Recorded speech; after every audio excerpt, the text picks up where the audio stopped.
নমস্কার। কবি শুভ দাশগুপ্তের লেখা সেই বিখ্যাত কবিতা আমি সুভাষ বলছি। তোমার পাথরে দিয়েছি মালা, এত মালা এত ফুল, তুমি ঢাকা পড়ে গেছো। তুমি পাথর না হলে রাগ করতে। ৫৬ বছর আগের এক মধ্যরাতে এলগিন রোডের ৩ তলার ঘরে আলো জ্বলছিল। চাদর গায়ে এক ছায়ামূর্তি পায়চারি করছিল অবিরাম। বাইরের রাস্তায় ইংরেজ পুলিশের চর সতর্ক সজাগ চোখে দেখছিল। তার সব সতর্কতাকে বুদ্ধ বানিয়ে তুমি তখন অন্ধকার চিরে ছুটে চলেছ আলোর পথে।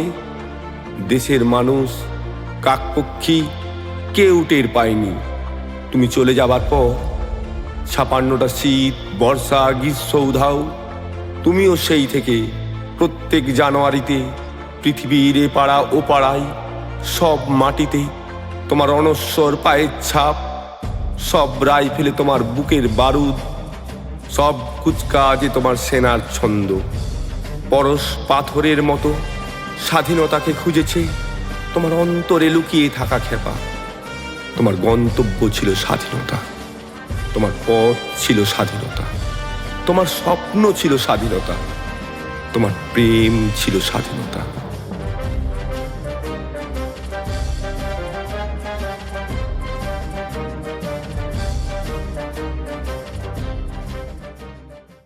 তুমি রক্ত চেয়েছিলে স্বাধীনতার জন্য, তুমি তাই পাথর। যারা স্বাধীনতার আড়ালে চেয়েছিল গদি, চেয়েছিল সিংহাসন, ইংরেজের ছেড়ে যাওয়া লুঠের রাজ্যপাট, তারা রইল সুখে। ভারতবর্ষের টাকাই তাদের মুখ, তোমার নয়। ভারতবর্ষের অফিসে আদালতে তাদের ছবি, তোমার নয়। ভারতবর্ষের সংবিধানে তাদের সই সাবুর, তোমার নয়। ইংরেজ গরিব মানুষকে পায়ের নিচে রাখত, আমরা বড় লোকদের মাথায় করে রেখেছি।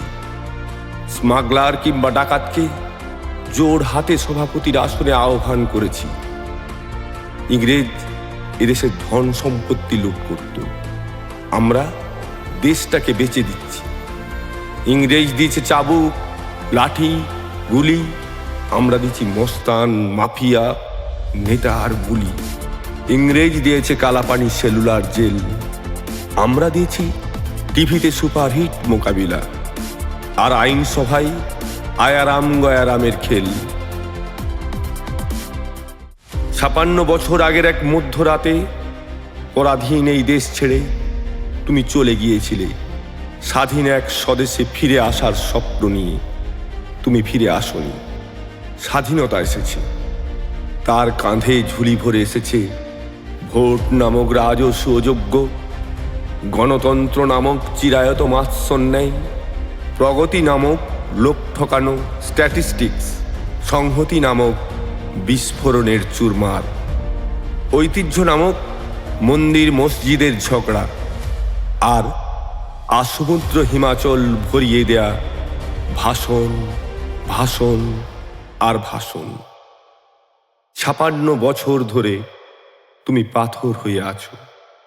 ৫৬ বছর ধরে ভারতবর্ষ অধীর অপেক্ষায় কান পেতে আছে ইথার তরঙ্গে। হঠাৎ কবে শোনা যাবে স্বাধীনতার নিজস্ব কণ্ঠস্বর। আমি সুভাষ বলছি।